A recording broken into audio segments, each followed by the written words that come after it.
అందరికీ స్వాగతం. ఈరోజు మనం సంక్రాంతి పండుగ గురించి కొంచెం లోతుగా మాట్లాడుకుందాం. నమస్కారం. మన చేతిలో ఉన్న ఆధారం చూస్తే ఈ పండుగను కేవలం ఒక వేడుకగా కాకుండా ఒక పెద్ద సాంస్కృతిక శాస్త్రీయ వ్యవస్థగా చూపిస్తోంది. అవును. అసలు ఈ పండుగ వెంక ఉన్న ఆంతర్యమేంటి, మనకు తెలియని కోణాలేమున్నాయో ఇప్పుడు చూద్దాం. తప్పకుండా. సంక్రాంతి అనగానే మనకు గుర్తొచ్చేవి ముగ్గులు, గొబ్బెమ్మలు, పిండి వంటలు అంతే. కానీ మనం ఈరోజు చూడబోయేది వాటి వెనుక ఉన్న తర్కం. అంటే ఖగోళంలో జరిగే ఒక పెద్ద మార్పుకి, మన పొలంలో పండే పంటకి, మన ఇంట్లో చేసుకునే సంబరానికి ఉన్న సంబంధం. అద్భుతం. ఇది కేవలం పండుగ కాదు, ప్రకృతితో మనిషి చేసుకున్న ఒక ఒప్పందం లాంటిదన్నమాట. ప్రకృతితో మనిషి చేసుకున్న ఒప్పందం. ఆ మాట చాలా ఆసక్తికరంగా ఉంది. అవును. సరే, ముందుగా అసలు విషయానికి వస్తే సూర్యుడు మకర రాశిలోకి ప్రవేశించడమే మకర సంక్రమణం. ఇక్కడ్నించే కదా పండుగ మొదలయ్యేది. అక్కడ్నించే. కానీ అది కేవలం ఒక జ్యోతిష్యపరమైన మార్పు మాత్రమే కాదు. మన ఆధారం ఒక చిన్న సైన్స్ పాఠం చెబుతుంది. అవునా? అవును. ఉత్తరాయణమంటాం కదా, అంటే భూమి అక్షం కొద్దిగా వంగి ఉండటం వల్ల ఈ రోజు నుంచి సూర్యుడు ఉత్తరం వైపు పయనిస్తున్నట్లు మనకు కనిపిస్తాడు. ఓ, అందుకే పగటి సమయం పెరుగుతుంది. ఖచ్చితంగా. పగలు పెరిగి రాత్రి తగ్గుతుంది. అంటే ఇది చీకటిపై వెలుగు సాధించే విజయానికి ఒక ఖగోళ సంకేతమన్నమాట. అందుకే మన వాళ్ళు దీన్ని పుణ్యకాలం అన్నారు. అంటే ఇది కేవలం నమ్మకం కాదు, దాని వెనుక ఒక ఖగోళ వాస్తవముంది. నిజమే. మరి ఈ ఖగోళ మార్పుకు మన వ్యవసాయానికి ఉన్న సంబంధమేంటి? ఆధారం ఇక్కడ ఒక అద్భుతమైన పోలికిచ్చింది. ప్రకృతి తన క్యాలెండర్ను సూర్యుడి గమనం ప్రకారం మారుస్తుంది. సరే. భూమి ఆ క్యాలెండర్కు స్పందించి తన శక్తినంతా కూడగట్టుకుని మనకు పంటనిస్తుంది. ఆ పంటనే మనిషి అందుకుంటాడు. అవును.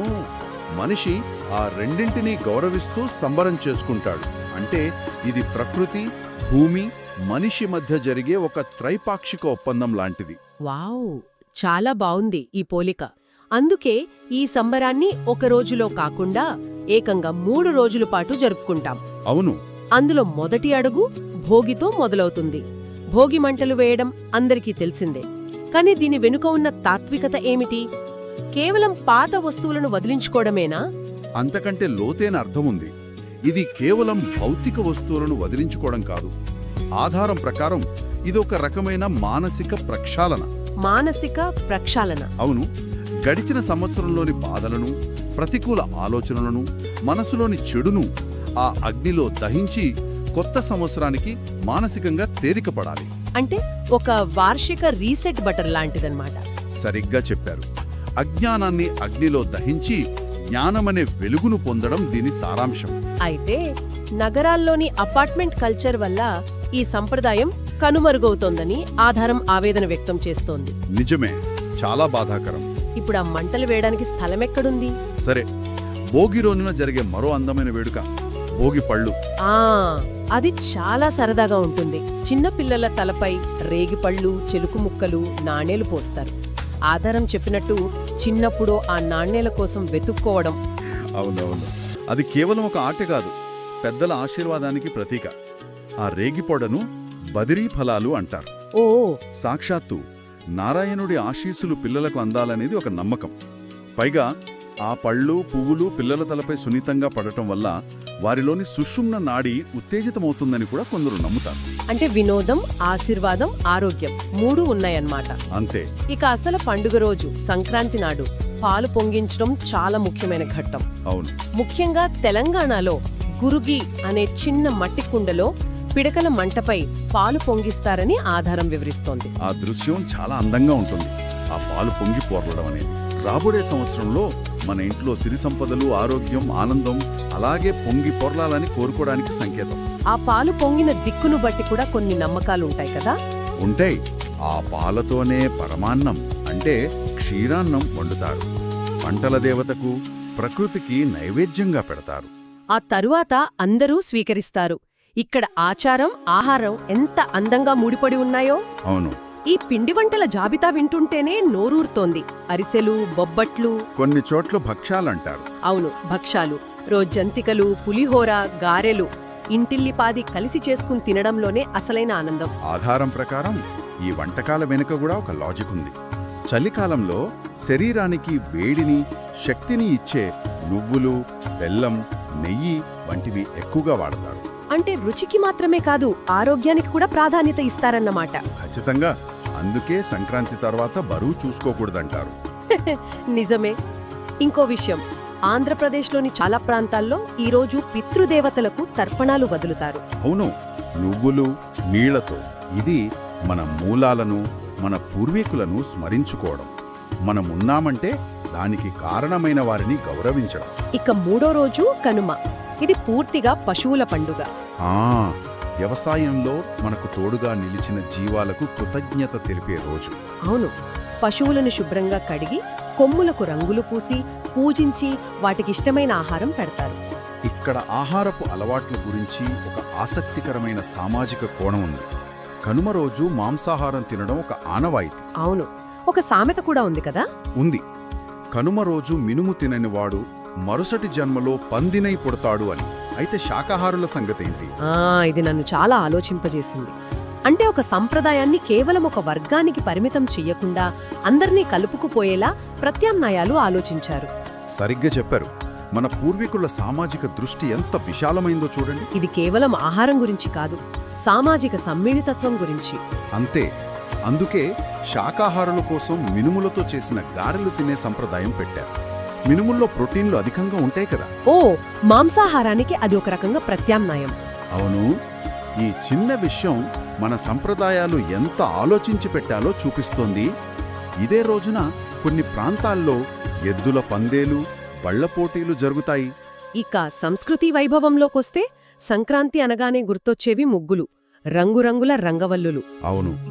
ఇంటి ముందు వాకిల్ని శుభ్రం చేసి కళ్ళాపి చల్లి బియ్యపు పిండితో ముగ్గులు వేయడం అదొక కళ. కానీ ఇప్పుడు అపార్ట్మెంట్ కల్చర్లో ఈ కళ ఎంతవరకు బతికి ఉంది అని ఆధారం ఒక ప్రశ్నను లేవనెత్తుతోంది. నిజమే. ఆ ముగ్గుల మధ్యలో పెట్టే గొబ్బెమ్మలు కూడా చాలా ప్రత్యేకం. అవును. ఆవు పేడతో చేసి పసుపు కుంకుమలు గుమ్మడ పూలతో అలంకరిస్తారు. గొబ్బెమ్మలు అంటే గోపి బొమ్మలు అని గోపికా స్త్రీలకు సంకేతమని ఒక అర్థం.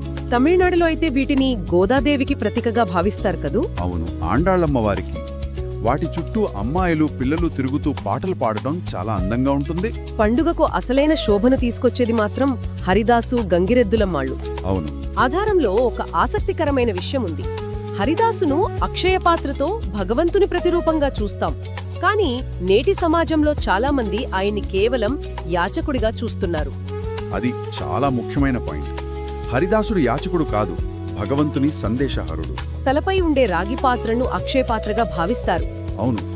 ఆయన ఇంటి ముందుకు వచ్చి హరిలో రంగ హరి అని పాడటం, ఆ ఇంటికి శుభం కలగాలని ఆశీర్వదించటం.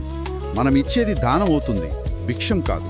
కాలక్రమేణా ఆ కళను పోషించేవారు తగ్గిపోవడం వల్లేమో ఈ పరిస్థితి. అదే కారణం కావచ్చు. గంగిరెద్దుల వాళ్లది కూడా దాదాపు ఇదే కథ. అలంకరించిన ఎద్దులతో వచ్చి డోలు సన్నాయి రాగాలకు అనుగుణంగా నాట్యం చేయిస్తారు. అయ్యగారికి దండం పెట్టు, అమ్మగారికి దండం పెట్టు అనగానే ఎద్దు తల ఊపడం. అది మన సంస్కృతిలో భాగమైపోయింది. ఈ కళను కళాకారులను బతికించుకోవాలని ఆధారం కోరడం సమంజసమే. ఇక అత్యంత ఆసక్తికరమైన లోతైన విషయం బొమ్మల కొలువు. ఇది కేవలం బొమ్మల ప్రదర్శన కాదు, ఒక విజ్ఞాన ప్రదర్శన. ఖచ్చితంగా. ఆధారం ఈ విషయంలో నరేంద్ర మోడీ గారి మాటలను ఉటంకించింది. గూగుల్లో దొరికేది సమాచారం, కానీ అనుభవం ద్వారా వచ్చేది విజ్ఞానం అని. ఇది బొమ్మల కొలువుకి ఎలా సరిపోతుంది చెప్తాను. బొమ్మల కొలువులో ఒక్కో బొమ్మ వెనుక ఒక కథ ఉంటుంది, ఒక ప్రదేశం ఉంటుంది, ఒక సంస్కృతి ఉంటుంది. అవును. ఇంట్లోని పెద్దవాళ్లు, ఈ బొమ్మ మేము అస్సాం పర్యటనలో తెచ్చాం, ఇది అక్కడ వెదురుతో చేస్తారు, ఈ మట్టి బొమ్మ గుజరాత్లోని అటవీ ప్రాంతంలో తయారైంది, ఈ గవ్వల బొమ్మ మహాబలిపురం నుంచి, ఈ శంఖు కన్యాకుమారి నుంచి తెచ్చాం అని వివరిస్తారు. సరిగ్గా అదే. అలా వివరించడం ద్వారా పిల్లలకు చిన్నప్పుడే మన దేశంలోని వివిధ ప్రాంతాలు, వాటి కళలు, సంస్కృతుల గురించి తెలుస్తుంది. నిజమే. ఇది ఒక రకమైన ఇంటిబడి లాంటిది అన్నమాట. కొండపల్లి, ఏటికొప్పాక, నిర్మల్ వంటి ప్రదేశాల పేర్లను కూడా ఆధారం ప్రత్యేకంగా ప్రస్తావించింది. అవును. అంటే ఈ బొమ్మల కొలువు ద్వారా మన దేశంలోని హస్తకళల గురించి, ఆయా ప్రాంతాల భౌగోళిక, సాంస్కృతిక విశిష్టతల గురించి ఒక అవగాహన కలుగుతుంది. ఇది ఆధునిక విద్యా సాధనాలకు ఏ మాత్రం తీసిపోని ఒక అద్భుతమైన పద్ధతి. ఇక పండుగతో ముడిపడిన మరికొన్ని ఆసక్తికరమైన విషయాలు కూడా ఉన్నాయి. హైదరాబాద్ లాంటి నగరాల్లో గాలిపటాలు ఎగరవేయడం, అదొక పెద్ద సంబరం. ఆకాశమంతా రంగులమయమైపోతుంది. అలాగే ఆదిశంకరాచార్యులు ఈరోజే సన్యాసం స్వీకరించారని ఒక ఐతిహ్యం ఉంది. విష్ణు భక్తులకు కూడా ఇది చాలా ముఖ్యమైన రోజు కదా. నెల రోజుల ధనుర్మాస వ్రతాన్ని గోదా కళ్యాణంతో పూర్తి చేస్తారు. అవును.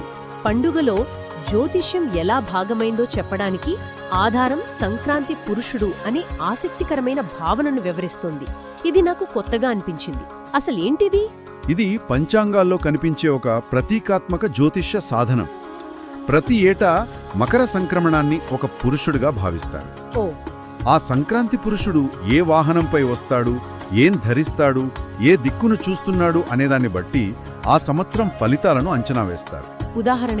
ఉదాహరణకు అతను గాడిదపై వస్తే దేశంలో కొన్ని కష్టాలు ఉండొచ్చని, అదే ఏనుగుపై వస్తే సమృద్ధి సుభిక్షం ఉంటాయని నమ్ముతారు. ఇది భవిష్యత్తును అంచనా వేయడానికి మన పూర్వీకులు ఉపయోగించిన ఒక విధానం. మొత్తంగా చూస్తే దీని సారాంశమేమిటి? ఇవన్నీ విన్న తర్వాత సంక్రాంతి అంటే కేవలం ఒక రోజు పండుగ కాదు. ఇది ఖగోళ శాస్త్రం, వ్యవసాయం, కుటుంబం, సమాజం, కళ, ఆధ్యాత్మికత కలగలిసిన ఒక సంపూర్ణ జీవన విధానమని స్పష్టమవుతోంది. ఖచ్చితంగా. దీన్ని ఒక పెద్ద చిత్రంలో భాగంగా చూస్తే ఈ పండుగ ఆకాశాన్ని అంటే సూర్యుడి గమనాన్ని, భూమిని అంటే పంటలను, సమాజాన్ని అంటే మన వేడుకలను కలుపుతుంది. భోగి మంటల నుండి బొమ్మల కొలువు వరకు ప్రతి ఆచారం వెనుక ఒక లోతైన అర్థముందని స్పష్టమైంది. అవును, ఒక ప్రయోజనం, ఒక శాస్త్రీయ దృక్పథం ఉన్నాయని ఈ ఆధారం మనకు చాలా స్పష్టంగా తెలియజేసింది. ఇది కేవలం సంప్రదాయం కాదు, తరతరాల విజ్ఞానం. ఈ ఆధారం చదువుతున్నప్పుడు నాకు పదే పదే అనిపించిన విషయం సంప్రదాయానికి ఆధునికతకు మధ్య పెరుగుతున్న అంతరం. నగరాల్లో కనుమరుగవుతున్న భోగిమంటలు, ముగ్గులు వేయడానికి జాగ లేకపోవడం, హరిదాసులు కనిపించకపోవడం, ఇవన్నీ మాట్లాడుకున్నాం. ఇది మన శ్రోతలకు ఒక ఆలోచనను మిగిల్చే ప్రశ్న. మారుతున్న జీవనశైలికి అనుగుణంగా సమాజాన్ని కలిపి ఉంచే ఇలాంటి పండుగల సారాంశాన్ని కేవలం పాత కథలుగా గుర్తుంచుకోకుండా వాటిని ఎలా కాపాడుకోవాలి? అవును, ఎలా కాపాడుకోవాలి? మన అపార్ట్మెంట్ బాల్కనీలో ఒక చిన్న ముగ్గు వేయడం ద్వారా, మన పిల్లలకు బొమ్మల కొలువులోని బొమ్మ కథ చెప్పడం ద్వారా, ఇలాంటి చిన్న పనులతోనైనా ఆ సంస్కృతిని కొత్త తరానికి ఎలా అందించాలి? సరిగ్గానే పండుగ స్ఫూర్తిని ఉత్సవాలకే పరిమితం చేయకుండా మన దైనందిన జీవితంలోకి ఎలా తీసుకురావాలి? ఇది మనం ఆలోచించాల్సిన విషయం.